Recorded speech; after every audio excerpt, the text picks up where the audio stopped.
Hello again, guys. Welcome to another video of mine, and this video is gonna be giving you some highlights on and suggestions and on what is my opinion about what to avoid when it comes to buying semi-numismatics. And again, I'm just gonna say this is what I think. Don't take my words literally. Do your own research and work hard to come up with your own conclusions depending on what I say and what other people say. So basically this topic again is gonna be about what to avoid when you decide on buying semi-numismatics. I'm just gonna talk in general here. So I have around 4 or 5 points to make.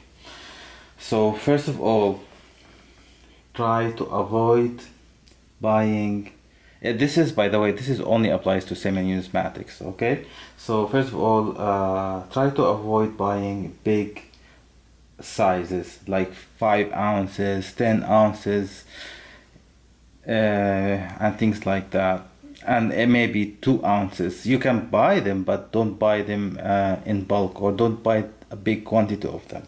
And the reason is because eventually I believe that silver prices will go up.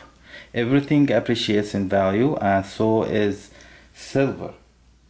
So when the prices goes up, your 10 ounce or whatever is gonna be really expensive, and no one's gonna be able to afford buying a 10 ounce coin. So you won't find people in the market to buy your coins. So and even if you and to verify what I'm saying, just look in eBay, and maybe you have your own experience. It's not that easy to sell a 10 ounce or 5 ounce lunar coin, let's say, and you have to wait for the buyer who's specifically looking for this kind of size. And also you can look at YouTube videos. Not a lot of YouTubers stack on big heavy silver coins, so which tells you that it's not as desirable as the 1 ounce or maybe the half ounce coins. The other point I want to make is try to avoid buying semi-numismatics from unpopular mints. This is gonna be very risky. These unpopular mints, if you buy one coin hoping that this coin is gonna be popular and it's gonna have a demand, there's a big chance that this is not gonna be the case. Very few, they have a very slight chance that you got this right, and this mint is gonna be really popular in the future. So if you want to take your chances and you did your homework and you feel good about this mint, you can go ahead and do it, but just put into your mind that you might not get your the money that you paid for that coin. I'm talking about, of course, the premium that you paid for the coin, not the silver value.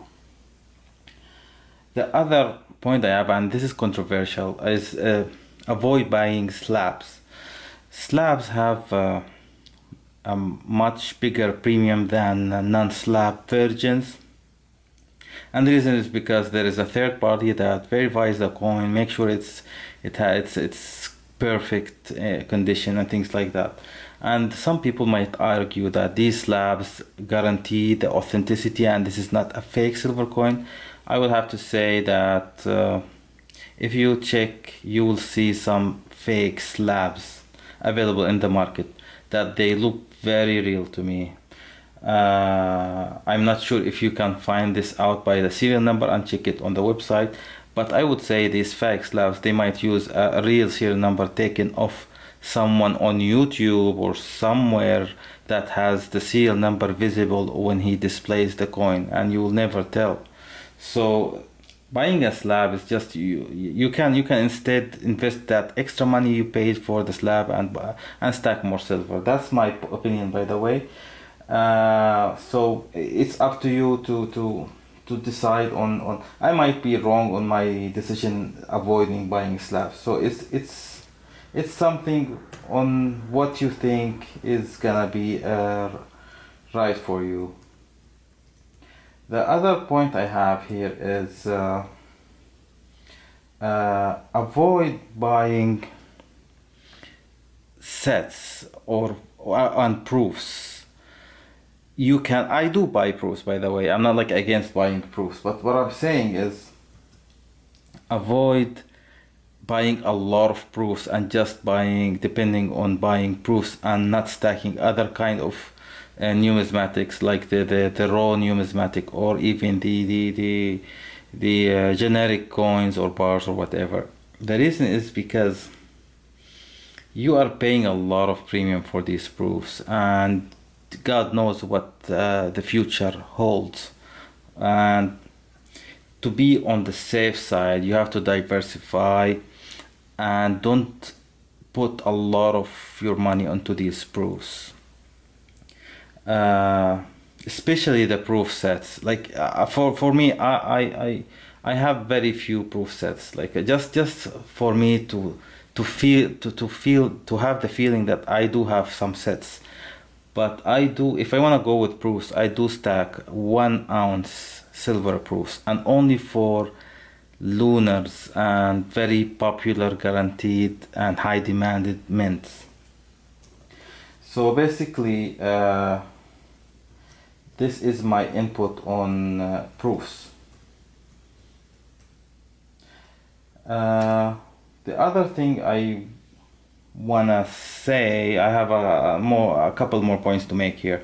Try to avoid buying some unpopular coins like dinosaurs, Mickey Mouse, or Superman, or things like that, because these are, they don't have a proven record. You're not here for long. A lot of people don't know that they exist, and things like that. So what your aim is in silver is to try to guarantee your investment in a way, to some extent. Of course, nothing is 100% guaranteed, but going with something that I find myself risky is you might make a lot of money out of these dinosaurs or whatever, but there's a small chance. We're talking about probability here. Probability of buying lunars or whatever, or Somali elephants or whatever, is much higher to make more money than buying these kind of coins. And to prove my point, you just always check the market yourself. Check eBay, see these dinosaurs or whatever, and see or the Star Wars, and see how are they performing. They might boom in some time, and once they boom and they become popular, then I would say yes, go ahead and jump into these coins. And I might even do the same and stop buying these lunars or whatever. Finally, I have to just mention one more thing. If you love a coin or a series that is not popular, you go ahead and buy that coin. Why? Because I know that you paid some premium for this, and I know you might not recover the premium, but I guarantee you within time you will recover it by when the silver prices goes up, and you will make extra money. You might not make as much money as someone else who paid for another coin, but the self-satisfaction,